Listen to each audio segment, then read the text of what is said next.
think it's been back in I think the last time they won was 1941 when prior to coming back into the conference, or coming into the conference, they actually had a lead of 4-3 on Central, but they came back in the conference in 1986, and since that time we have beaten them. Central has beaten them every single time. Ryan Nice will have to have Rudin hold the ball for him so he can kick it off as the wind kept blowing it off the tee. He's kicking with the wind, going from our left to our right. Ashman is back at the 10, awaiting this kick. It's a high end-over-end kick, and actually coming to the near sideline. It is caught and coming up to the near sideline. That is Collins on the return, trying to cut to the near side. He's to the 20, and he's forced out of bounds about the 22-yard line, and that's where Central will set up. Be interesting to see what the Dutch do here going into the win in the first half, or the first quarter, excuse me. Of course, Korsman got the great arm, likes to throw the deep ball, but that wind's going to hamper him, and he'll have to rely on those maybe dump passes to the fullback, backs out of the backfield, and the short little slant and under routes to his receivers. So Korsman will set up the offense 1st and 10. The ball is at the 24-yard line. Two receivers to the near side of the field are Kane and Long, I formation in the backfield. The fullback is Joe Ritzert, and the tailback is Aaron Ashelman. Going in motion, Long to the far side of the field. Korsman under center, Long snap count, takes the snap. The give in the backfield to Ashman, off tackle to the right side, maybe gets a yard out of it. A strong little second man through to the right side. Aaron was tripped up a little bit at the line of scrimmage, only picked up about a yard. Loras traditionally has some great athletes on their team. Of course, they recruit a lot of kids out of Illinois and the Chicago area, being Chicago a huge Catholic town, Loras a Catholic school. They've always got great athletes, especially on defense in that front line. So we'll see how the Dutch do with running the ball today. 2nd down and 8 yards to go. The ball is fired at the 26-yard line. Long goes in motion to the far side of the field. Korsman takes the snap, rolls out to the right, and the pitch at the last second is dropped, and falling on top of it is Aaron Ashman. That pitch a little bit behind him. Yeah, that time looked like pitch was, they ran a little bit of a veer, a little bit of an option to the far side, and Ashelman pitched it, and it actually was kind of back on the back shoulder of Ashelman. It was very fortunate that he was able to fall on it and get the ball back, but a loss of about 4 yards. 3rd and 13 coming up from the 31-yard line. No score, early going. No time either on the clock. Yeah. Maybe that's why we're having a little difficulty up here ourselves, because there's a lot of feedback, and maybe there's some electronics that are messing up the things. But they've lost the time on the clock, totally. We hope our signal is coming through at least relatively well. Hopefully you can hear us okay. We understand it's a little bit shaky at this point, but we hope you can at least understand us. 3rd and 13 coming up. Hey! They're trying to get the time up on the clock. Ireland. You don't know until you start it again? As they're still looking at it over in the next booth. So everyone's having trouble with the electronics today, apparently. Right. Yeah, it could be the wind out there. It could be rolling some lines around, too. Who knows? You know, Kurt, you mentioned that a lot of kids out of Illinois. I think Illinois is the biggest recruiting state for Loras. Freeport, Illinois, I believe it is. It's got, I think they got like 6 kids from Freeport, Illinois. So it happens to be a big state for them. It is 3rd and 13 as we're awaiting some type of signal from the officials, whether they keep the time on the field or whether they get it fixed up on the scoreboard. No score here in the early going. We're just about a minute into this contest. Loras, you know, didn't play football from about 1970 to 1978. They had 8 years in there where they dropped football, and part of it was finances, and the other part of it was just interest. And I think that was also during the period of time when athletics were waning just a little bit during the 70s. They'll keep the time on the field. It is 3rd and 13 from the 21-yard line. Long comes in motion to the near side, dropping back. Now the handoff in the backfield to Ashman. He's got some room on the near side. He's to the 30-yard line, brought down at the 34. He's close to a first down. That was a good play by Korsman. He had me fooled. I was watching him the whole way. Didn't even see the handoff on the draw to Ashelman, and Ashelman just kind of picked his way up just across the first down marker, and it'll be 1st and 10 for the Dutch. Yeah, it's a nice little sprint draw there by Korsman. 1st and 10 coming up, the ball just beyond the 34. Early going in the first quarter. We'll try to get a time for you when we can. Now it's a 3-receiver set, 2 to the near side, and now going in motion Beeler. They'll set up to a standard I. Korsman under center. Long Long hard count, takes the snap and fakes the handoff on the play action, rolls out to the right. Beegler makes the catch. He is out to about the 43-yard line. Nice little play action pass that time by Scott Korsman. Did a great job of faking everybody out. Put the ball back on his hip and fish hooked out to the far side and caught Chris Beegler on the little out pattern from the tight end spot. You know, last week we were kind of hoping that they'd use that tight end a little bit more. We saw Beegler open on some plays, especially coming across, and we didn't. We kept going deep. They probably saw the same thing on the films last week. 2nd and 1 for Central from the 43-yard line. Korselman under center. Long count, takes the snap. The give in the backfield to Ashman. He cuts to the right side, and he may be a little bit short of a first down. Let's see where they mark it. Yeah, the old standard I formation and just second man through on that far side. They're going to bring the sticks out, looks like, because it's pretty close. I think with that mark, they have it. The nose of the football is just shy of the Central 45-yard line. Chains are brought out onto the field. They're set and stretch the chains. First down, Central. You're right, JB. It was just the nose of the football. It's got it. 1st and 10. The ball just shy of the 45-yard line early going first quarter. Loras has a real good punter here. My guess is that they're hoping that with the kickoff and with the maybe the punt possibilities, they're going to be able to keep the Central Dutch back in the hole here. But so far, the Dutch have been doing a good job of punching it out. 1st and 10 from the 45-yard line. 12:27 allegedly left to go in the first quarter as the clock comes back on. Korsman under center. Hard count, takes the snap. The pitch goes right to Ashelman. He finds some room to the right side across the 45-yard line to about the 47-48. Some good blocking out there on the right-hand side of the Dutch line as we ran a little toss sweep to the far side of the field, and good pickup by Matt Brandt, the fullback on the block, and Ashelman cut through for a good 3 or 4 yard gain. They'll bring up 2nd and 7. Central on the first drive of the game has the ball out to the 48-yard line. I'm sure Aaron Ashelman would like to have a good game in here. He struggled for the first 4 games, and he's ready to pop a big game. Time goes off the scoreboard again. Korsman under center, takes the snap, drops out, rolls out to the near side, looking to throw, and overthrows Kurt Long, who took a pop as he went up for it. It was a nice stick by Loras' Mike Heiberger, and I'll bring up 3rd and 7. Yeah, it was a little straight rollout to the near side of the field here by Scott, and had good blocking. Actually had a lot of good time there, but he just kind of lofted the ball a little bit too soft there, and Long had to go up and stretch for it and wasn't able to catch it. Boy, he got almost cut in half when he did. Tough to tell maybe if that ball was thrown a little bit behind Long or if the ball floated and got away from Korsman, but yeah. First time we've really had to see him throw an accurate pass into the wind. It'll bring up 3rd down and 7. Receivers split wide to either side. A 3-receiver set as Long, the slot back, comes in motion to the near side. Korsman takes the snap, rolls out to the near side, gets a block, blindside pressure. He needs to get rid of it. He's going to be tripped up back at the 45-yard line. In there getting the sack for Loras is number 96, Ben Mattil. The ball was fumbled that time by Korsman as he was rolling out to the side, but they ruled the ball down by the ground. So, fortunately, we have the ball back for the punt. Similar type play to that 3rd down play, or the 2nd down play, we rolled out to the near side. Korsman had Kane open on just a stop route. Don't know if he didn't see him or felt pressure, but had a couple receivers open close to the 1st down yard marker, but pressure got him, and we're going to have to kick into that wind here. So O'Neill will kick it away. He's standing back at his 32-yard line. Rudin is the return man back at his 25. The ball will bounce at the 30, and the Dutch will circle it and down the ball about the 26-yard line. That's where Loras will set up 1st and 10.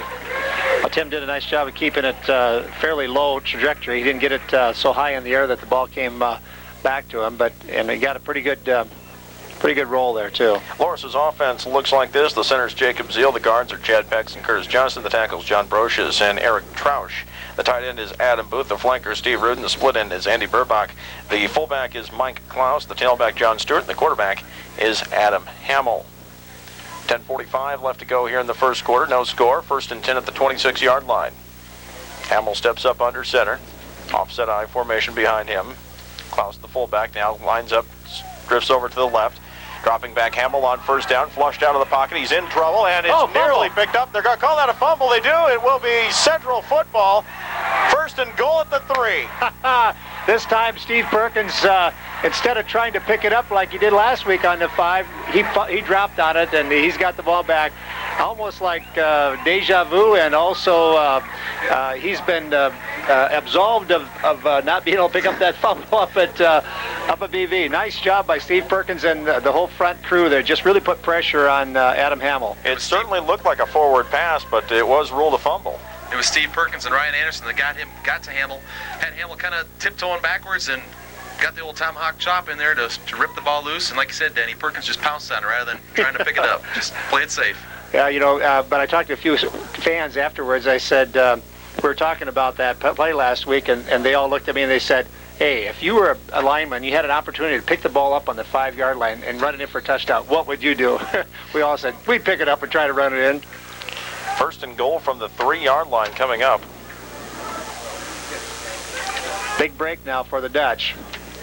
Central breaks the huddle, I formation behind Korselman. Going in motion is Brandt. Hard count. Korselman takes the snap to give him the backfield, and Collins will be stopped at the 2. Not a whole lot going. They tried just the fullback lead off the right-hand tackle, and Brandt had a good kick-out block, but the Loras defense stepped in and filled up the gaps, and there wasn't a whole lot going. Yeah, I think they had their defensive goal line stance in there that time. They had every gap filled up, and when that, you really got to pop it quick, and that play was a little bit slower reacting, so the gaps were filled pretty quickly. Second and goal coming up from the 2-yard line. Korselman under center, I formation behind him. Brandt goes in motion. Korselman takes the snap. This time they give it to Collins again. Tries to fight his way up the middle. Now bounces to the outside. Still on his feet. He's going to be dropped back about the 6-yard line. Let's see where they give him his forward progress. Well, there was nothing there that time. He just ran into a whole pile of Loras and Dutch players and had a spin out. It actually was about a 4 or 5 yard loss in that play. Loras pretty big and pretty physical up front. Their front 4, they're on the kind of a basic 4-3. Their front 4 go 225, 240, 250, and 234. And they got some good-sized linebackers, 219, 230, 235. So the front 5 of the Dutch can have some work up there. Their work cut out for them on offense. Third and goal from the 7-yard line. Korselman under center. I formation behind him. Receivers are split. Drops back. Looking to throw to the near side. Now he throws to the far side of the field. Kane goes up for it. And does he hang on? And he does. Oh, Kane was up there for a jump ball. Scott just kind of threw it into the corner, and Kane went up and wrestled away from the Loras defender. Credit Kane for doing just a great job of receiving that ball, because that was anybody's ball in that corner. He had to fight to get that one out of the defender's hands, and he was able to come away with it. Chris Curry defending on the play for Loras, and the cornerback is only about 5'9", so Kane had 4, maybe 5 inches on him, and used that height, went up and got it, and then hung on as the guys came in and tried to strip it away, but got the feet down and came down with the ball, so 6 points for the Dutch. Yeah, it looked like Scott was trying to catch somebody coming across the middle, and I think King was actually his checkoff receiver. The extra point attempt by Marcus Kroloff. The ball is down, the kick is up, end over end, and that one is good. 9:05 left to go in the first quarter. It is Central 7, Loras nothing. You're listening to college football on the home of the Dutch, 92.1 FM, KRLS.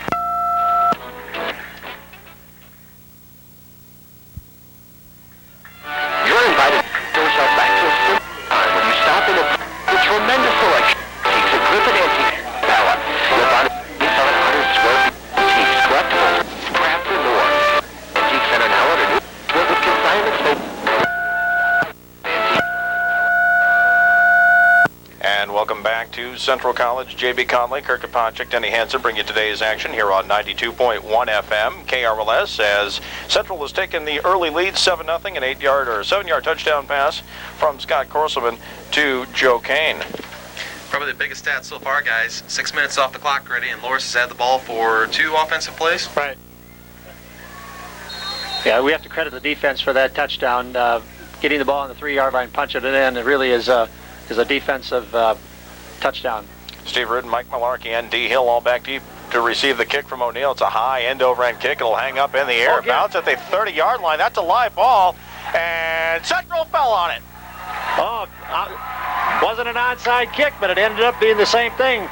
Tim O'Neill kicked the ball so high into the air that time, the ball just sat there and hung there, finally came straight down, and the Central Dutch had already run underneath it, and I think some of the Loras linemen were saying, what do I do? What do I do? And it landed right in front of him, or behind him, and boom, we got the ball. Well, Loras' front five had retreated to set up the wedge and block. Of course, the next two layers were kind of looking around each other, waiting for the guys from the back to come and pick it up. Nobody really knew what to do, but Jay Simmons sliced through there and jumped on it for the Dutch, and they've got it at the 28-yard line. 1st and 10. It'll be an I formation behind Scott Carlson. Kane split wide right, Long split wide left. Now Long goes in motion away from us. Korsman under center, takes the snap, drops back, and he hands off, and met in the backfield is Asherman by a couple of Loras defenders. It's going to be a loss of about 5 yards. That was a great read that time by number 43 for the Dewhawks. That's one of the linebackers, I believe, that slipped through there. We were running the counter play. Of course, we pull our backside guard and tackle. That linebacker felt the pressure go away from him. He sliced right through behind those guys and got to Asherman before he could really get his wheels going. Right. 2nd and 14 coming up, and McCullough checks into the game. Sounds like we're still having a little bit of technical difficulty. I hope you can understand our broadcast clearly enough, as we've had problems with the electronics all over the stadium this afternoon. It is 2nd down and 14 from the Loras 31-yard line. Going in motion is Brownlee. Corselman takes the snap, rolls out to the right, throws. The intended receiver was Brownlee. It's incomplete. It was just off the extended fingertips of Brownlee and a little under pattern. A good route against the wind, a little 6-7 yard route for Korsman, but just couldn't connect that time. Yeah, it looked to me like Scott's just being a little bit too tentative on his passing. He's going out there, and as he's delivering the ball, it's like he's trying to direct it rather than zip it. And I don't know if he's thinking that the wind's not going to, he's trying to, guide it through the wind or what, but he's going to have to just take control of that situation and just go ahead and zip it in there. 3rd and 14 coming up. I formation behind Corselman. Long count. Takes the snap, drops back. He's looking to throw. Now rolls out to his right. He's got time. He's going to throw long down the sideline. The intended receiver was McCullough, but the ball was thrown about 3-4 yards out of bounds. Yeah, I think Scott was trying to pick up McCullough down there, but actually McCullough had already gotten to the sideline, so the ball was just kind of thrown out of bounds. Interesting call here where we got 4th and 14 on our 31, or on the Loras 31. What do? Do you punt? No chance for a field goal against the wind. Right. And it looks like the Dutch will try to angle it for the corner here. Lost 4 yards on that series. Back deep to return for the Dewhawks. Number 5, Steve Rudin. He's standing at the 10-yard line. I think here's where you just let O'Neill kick it up in the air, hope that the wind holds it up long enough for the Dutch to get down and somewhere inside the 10. Right. And we're going to have a flag on the play. It's going to be a delay of game against Central. That might have been a planned delay of game to give Central just a little bit more room here for the punt. So O'Neill has a little bit more room to maneuver into the corner. O'Neill's got a strong enough leg even in this wind to get it down close to, or maybe even into that end zone. So right. Those 5 yards won't hurt him a bit. He's now standing at midfield, and Rudin standing back at the 10-yard line awaiting this kick. We await the snap. There's 7:57 left to go in the first quarter. Central up 7-0. There's the snap. O'Neill gets the kick away. End over end kick. It'll bounce at the 15. Take a Dutch roll inside the 15. Now come to the near sideline. It'll be downed at the 15-yard line. Yeah, the ball didn't really get off of O'Neill's foot very well. It looked like he almost hit it on the upper part of his foot around his shin, and so didn't really get a lot of leg into it. Loras sets up 1st and 10 at the 15-yard line. The Dewhawks have only run one play on offense, and it hurt them, as it was fumbled and recovered by Central back at the 3-yard line. Adam Hamill comes up under center. I formation behind him. The backs are Mike Klaus and John Stewart. 2 receivers split wide left. And the give is to the tailback, Stewart, and he gets maybe a yard or 2 before he's brought down. The Loras ground game is having some trouble getting on track this year. Loras playing 3 games. Their leading rusher is Stewart with only 135 net yards, so right around 45 yards a game. And as a team, only averaging just under 120 yards on the ground per game, so not a real strong rushing attack for the Dewhawks yet this year. 2nd and 9 coming up from the 16-yard line. I formation, dropping back, looking to throw to the near sideline. Flag on the play. The pass is overthrown, intended for Steve Rudin. Well, let's see what the flag's for. Rudin just tried to take a go route on, I believe it was Chad Klein, and the ball was overthrown. I think he got a little bit of a jump start on Klein, too. Yeah, I think so. I think it'd be a legal procedure. Well, Sanger pointed it towards the Loras offense. We'll see what the call is. An eligible receiver downfield. The Loras receiver must have been covering up his tight end, and I think the tight end released also. So yeah. Well, Central will decline it. Right. Brings up 3rd and 9 from the 16-yard line. 7:11 left to go here in the first quarter. 7-0 in favor of the Dutch. Well, if you're Bob Berry and the Dewhawks, this is exactly what you didn't want to have happen. You take the win in the first quarter, you get off so far 3 offensive plays, and the quarter's half gone already. So right. Totally defeats their purpose of taking that win. And I was talking to Ken Weller at the beginning of the game, and he was mentioning that Barry had talked to him earlier in the day, and he said, I'm not going to not take the win. High formation on 3rd and 9. The handoff coming to the near side of the field. Stewart's got some room to run. He's to the 30, to the 35, down the near sideline, knocked out of bounds about the Central, or about the Loras 45-yard line. That is enough for a first down. Gain of 29 on that carry by John Stewart. Yeah, Nick Turner came over from his defensive back position and knocked him out of bounds, but he had a lot of room to run there and was able to escape and pick up a first down. That was a great stock block by the Loras receiver on our D-back, Corey Faust. Stock block, and even running his route, he had Faust confused. By the time Faust realized it was a running play, the back was past him. So right. A good job of executing that time by the Dewhawks. 1st and 10 from the 45-yard line. Going in motion is Rudin, and the give up the middle to Stewart. He's across midfield. That actually stopped about midfield for a gain of 5. Play was designed to go off the left side of the left guard, left tackle, but there wasn't any room there. Central had pretty well stopped it up, so the tailback cut it back against the grain and was able to pick up 4 or 5 yards on the near side here. 2nd and 5 coming up from the 50-yard line. 6:36 left to go in the first quarter. 7-0 Central. 2 receivers split to the left side of the field. Andy Burbach and Steve Rudin. On the near side, it is Adam Booth. And the give up the middle to the fullback, Mike Klaus, and that's a gain of about 2 yards. Those previous 2 running plays, both nothing fancy, just a little inside trap to the tailback.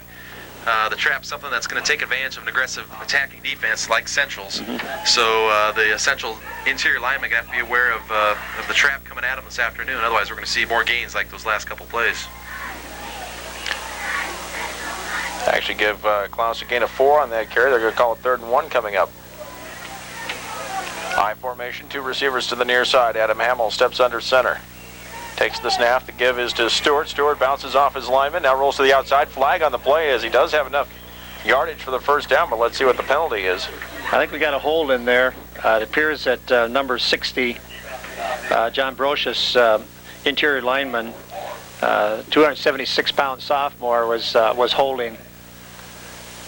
And as the play came to the near side here, we had good pursuit from our D-backs and our linebackers, and we were able to make the tackle. But I think he probably went far enough for the first down, didn't he?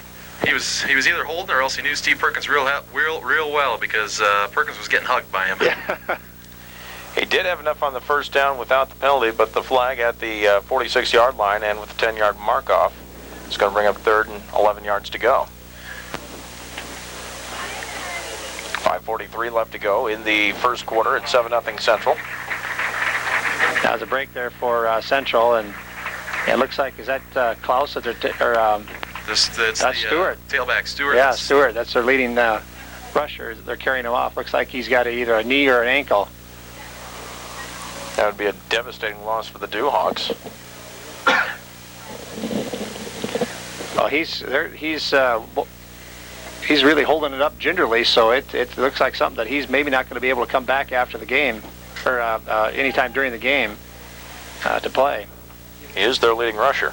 And Stewart accounting for almost just under half of Loras' rush offense this year. So yeah, they're going to have to find somebody to take his place and in a hurry. Yeah, they couldn't get him off the field, so a couple players came out and assisted and carried him off because he wasn't able to put any weight at all on that leg.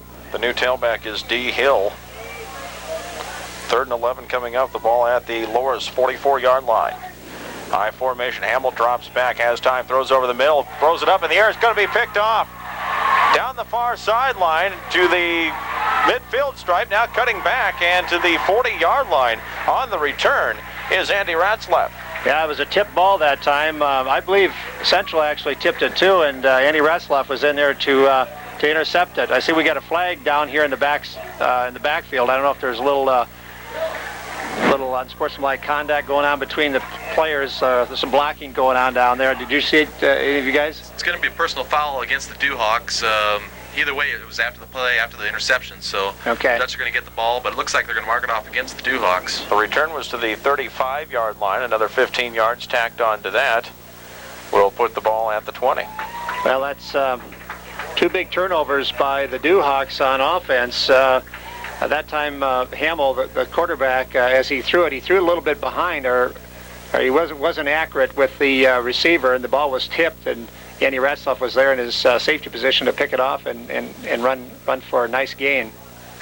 Great return, about 25 yards, and the Dutch have it just outside the Loras 35, so good field position again, set up by the defense. Right. Still waiting for him to actually move the football. It's sitting at the 35-yard line. The officials are talking over on the far sideline with the coaching staff with Loras. Yeah, it looks like the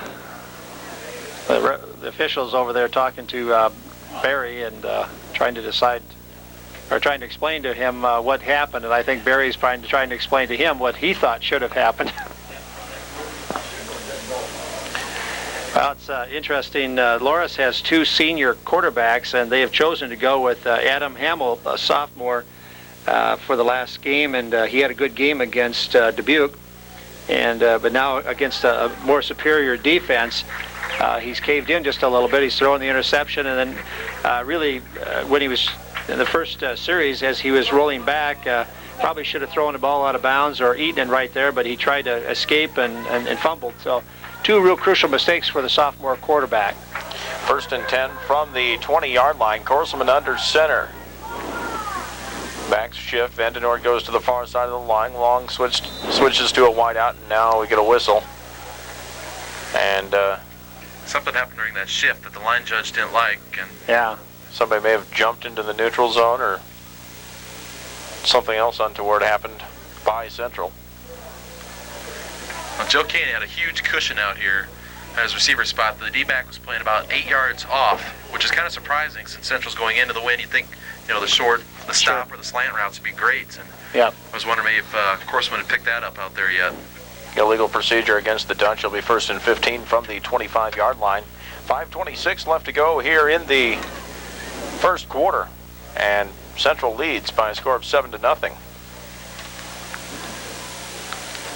Receivers split wide to either side. I formation. Korselman takes the snap. Pitch comes to the near side. Collins on the carry. Turns the corner. He's to the 20-yard line. Down the sideline. 15. Pushed out of bounds. About the 11-yard line. They'll mark it at the 14.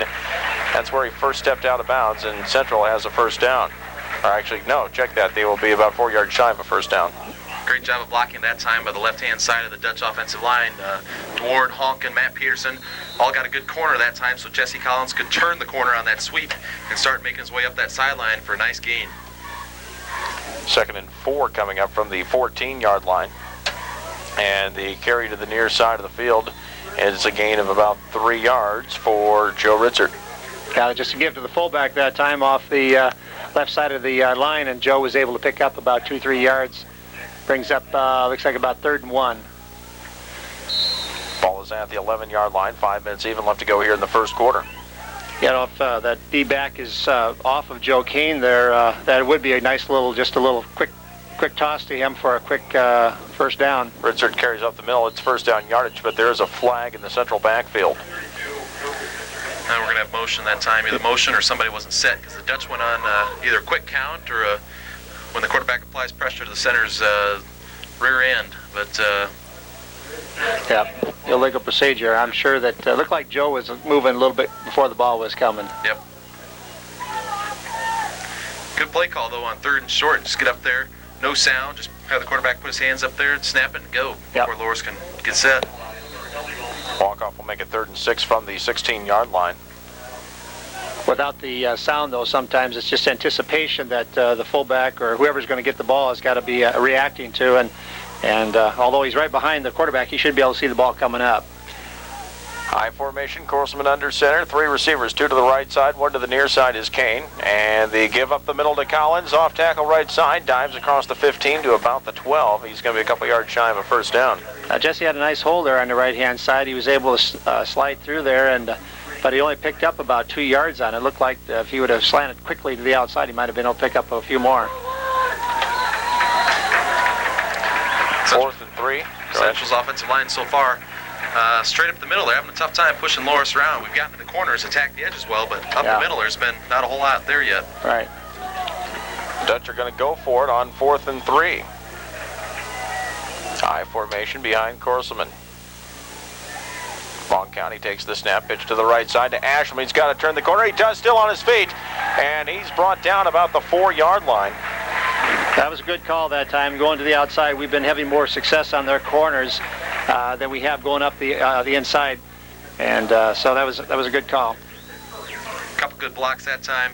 Kurt Long from his receiver spot, blocking in the D-back, and then also number 41, one of our tight ends. Looks like Todd Vandenoord out there with a great block to allow Ashman to cut up field. Central has it 1st and goal. It's marked at the 6-yard line. I formation, Corselman under center, takes the snap. The fake to Ashman in the backfield, then throws the screen pass near side Biegler. He's to the 5 before he's brought down.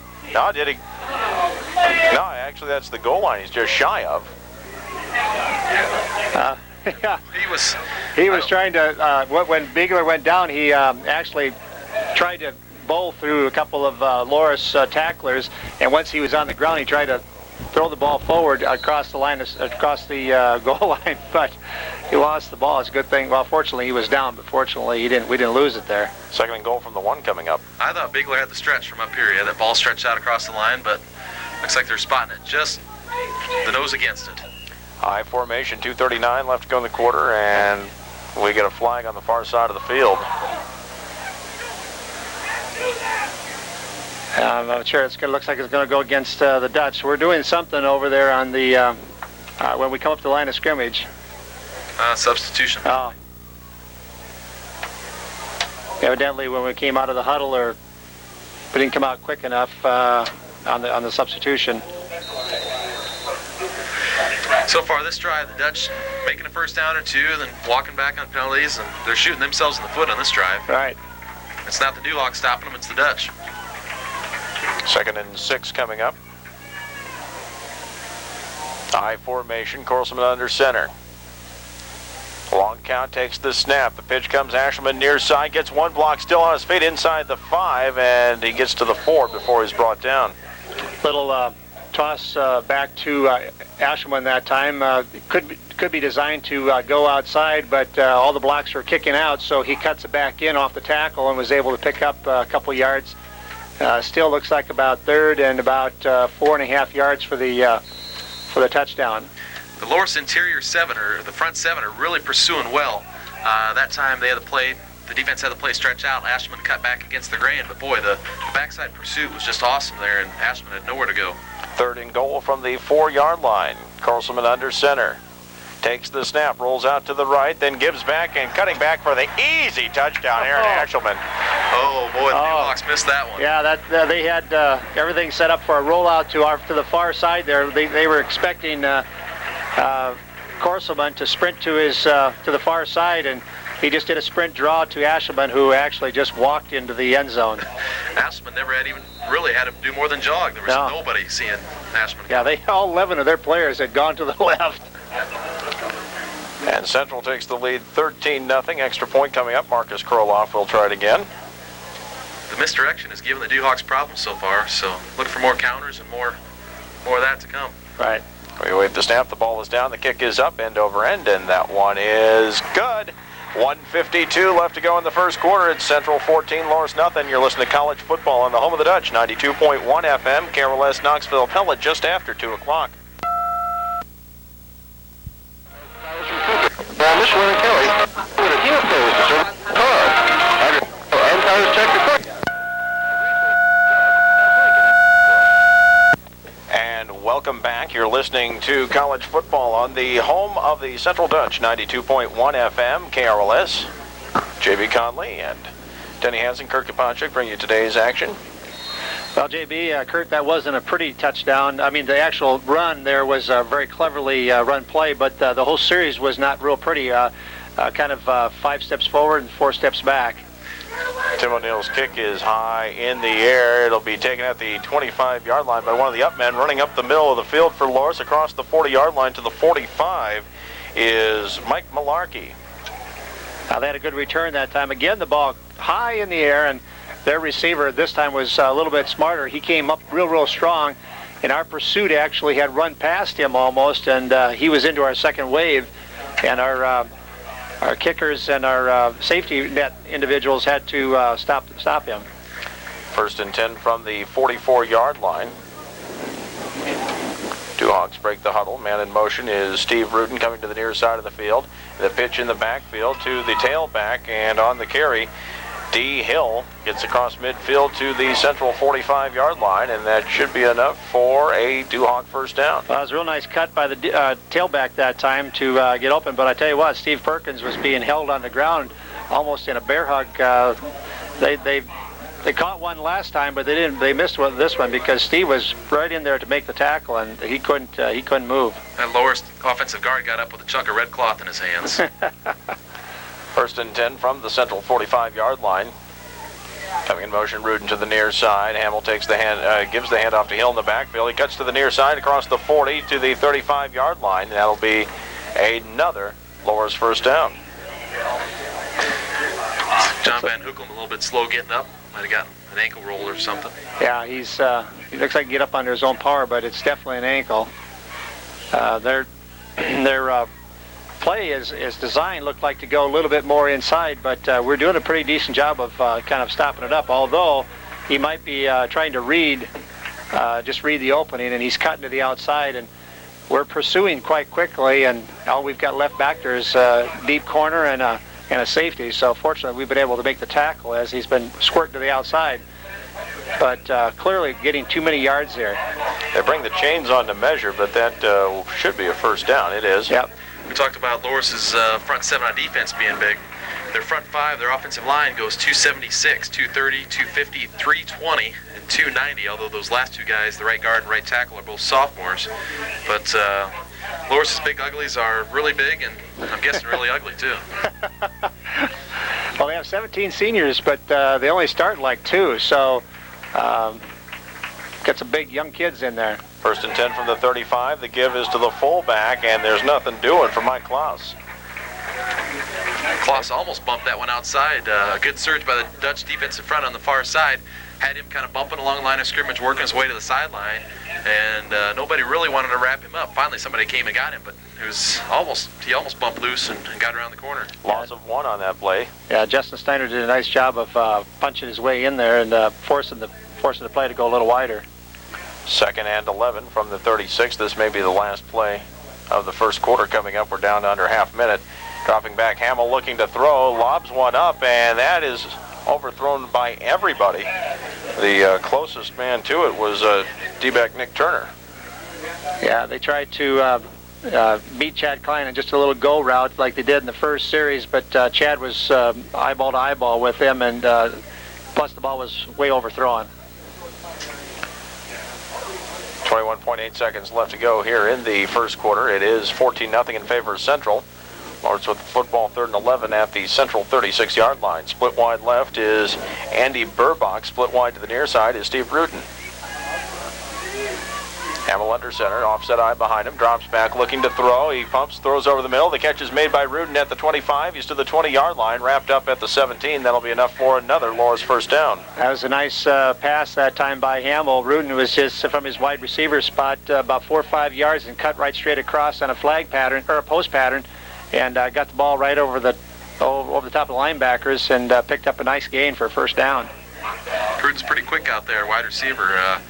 Might be a member of that track team, but he's got some jets out there. The Dutch defensive backs have to keep an eye on him this afternoon. Loras uses its first time out, wanting to take advantage of still having the wind at its back for the last 14.6 seconds of the first quarter. When you're playing a defensive back out there. No, their linebackers weren't there, and it wasn't a play-action pass. The linebackers wouldn't have been sucked in by the run. And right. I think we were stunting that time, Denny. Yeah, I think you're right. is first and 10 at the 17-yard line.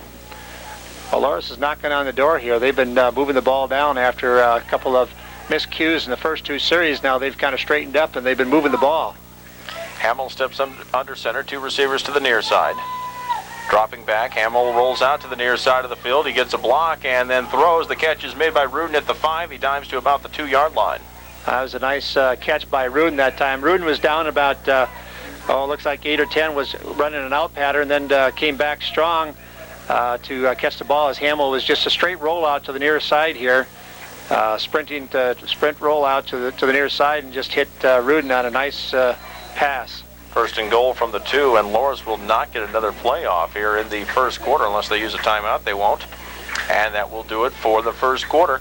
After one complete, it is Central 14, Loras nothing. You're listening to college football on the home of the Dutch, 92.1 FM, KRLS. When you're looking for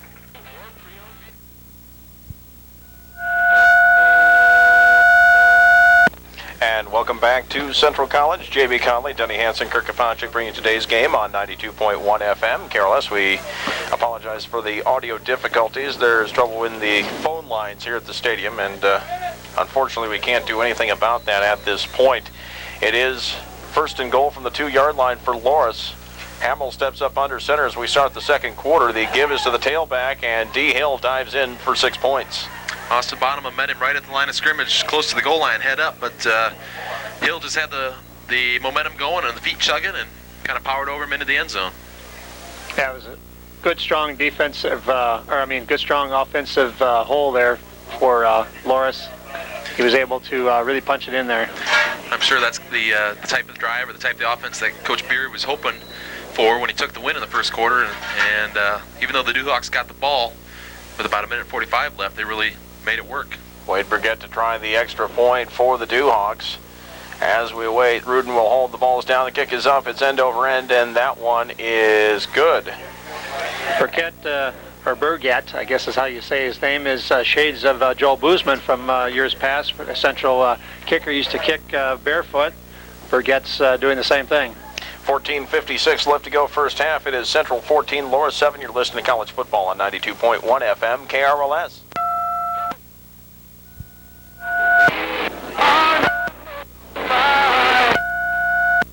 And welcome back to Central College, and with 14:56 left to go here in the first half, it is Central 14 and Loras 7, and still can't figure out what's wrong with the phone line here, but we apologize for that. I hope you still enjoy this broadcast. JB, you're doing a good job. I tell you what, I've never seen so many hands going with these doodads up here. You're moving this and moving that. Oh, onside kick. Onside kick, and the ball is got loose, and I'll see who has it. They're still unstacking it at the 45-yard line. It looked to me like the Dutch were just on it.